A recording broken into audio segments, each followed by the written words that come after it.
I'm Big Tom, and I'm here tonight to show you how to do food right.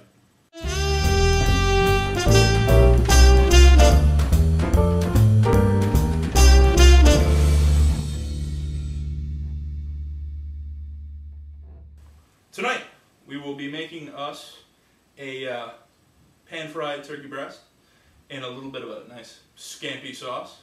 It's tasty, it's economical, very easy to make, and I can show you how to do it because I'm good like that. We have the turkey breast cutlets. If you'll notice, one hand is gloved, one hand is not. There's a reason for that. We'll take our ungloved hand, we'll get some salt, sprinkle it on the turkey breasts. It's very finely grained salt. I have big sausage fingers, kind of difficult to operate. We'll take our gloved hand, flip them over. We're only going to be doing these 3 in the first batch. And again with the salt. Now, pepper. Just a little bit. It's probably a bit much. But hey, it works.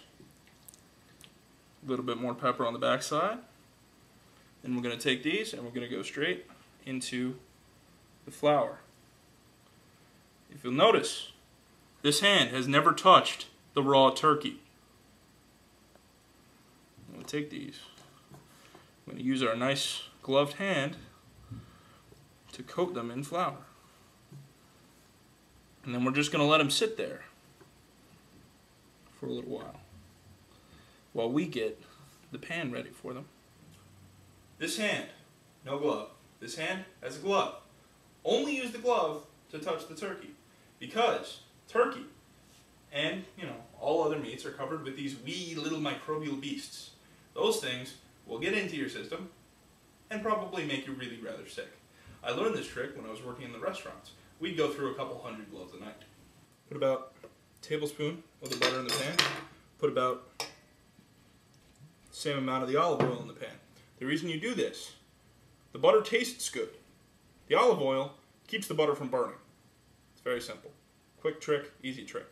If you notice, the butter's melted, it's stopped foaming, and it's starting to turn brown. This will add a nice nutty taste to the outside of the turkey.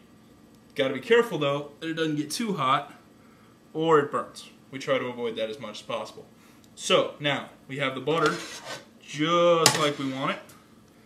We get our turkey cutlets in, put them in facing away from us. Otherwise we'd be splashing hot grease all over ourselves, and that's just not pleasant.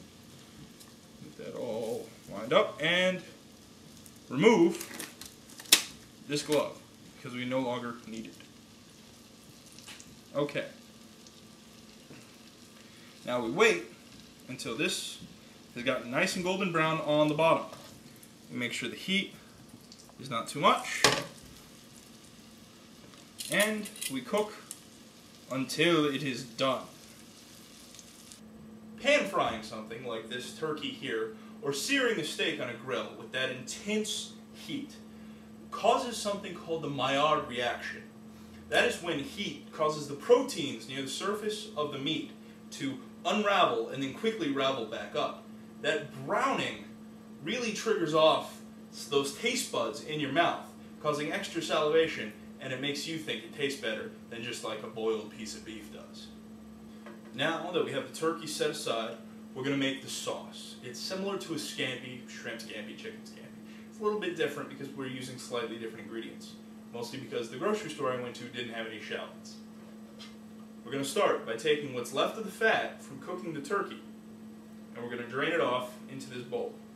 Now that we've drained off the fat, we have these little burned bits in the bottom of the pan. These little burned bits are called fond, F-O-N-D. It's French for little burned bits that are left over after. They're very important to making a pan sauce because they have a lot of flavor in them, a lot of caramelization, and, well, they're also soaked in grease, which is delicious. So, to start making the pan sauce, first we need to deglaze the pan to help get those little bits up. So, for that, we use white wine. Always pour wine off the heat, otherwise you get horrible flames.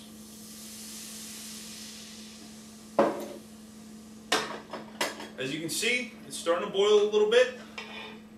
So I'm going to have the heat up. As you can see, it's starting to boil a little bit. It's helping me able to get in here with my spatula to scrape up those little burned bits from the bottom. Have them all nice and dissolved now. That's good. Right? So we have our wine. I'm going to use a little bit of grated red onion.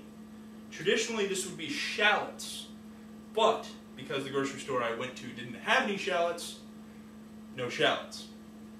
So I'm going to take that. There's the wine, the red onion, sauteing it a little bit here in the pan. I'm going to add garlic, a little bit of minced garlic here, maybe a clove's worth. Flip that over, get that in there in the rest of the sauce. I'm going to let this cook.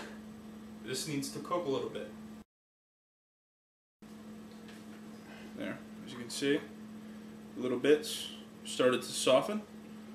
We've got the white wine has cooked down considerably down here in the bottom of the pan. We're almost ready to finish the sauce.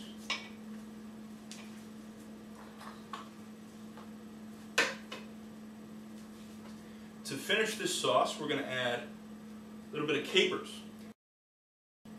Capers are the pickled flowers of a Mediterranean shrub. They have kind of an acidic, sharp taste. It's wonderful. It's very spicy almost. Goes great in this dish.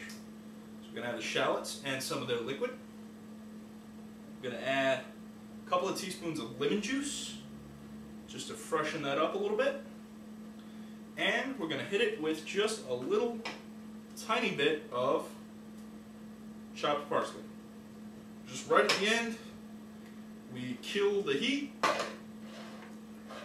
And we take that foil pack of the turkey, open that right back up, and we invite our friends back to the party. I'm going to toss them, just give them a nice little coating of the sauce. Then we'll plate it up. Then we're going to take the rest of the sauce. We're just going to slide it out right on top. Make sure it's looked good right there. Last little bit. Thus. And there you have it. Turkey cutlet scampi with broccoli.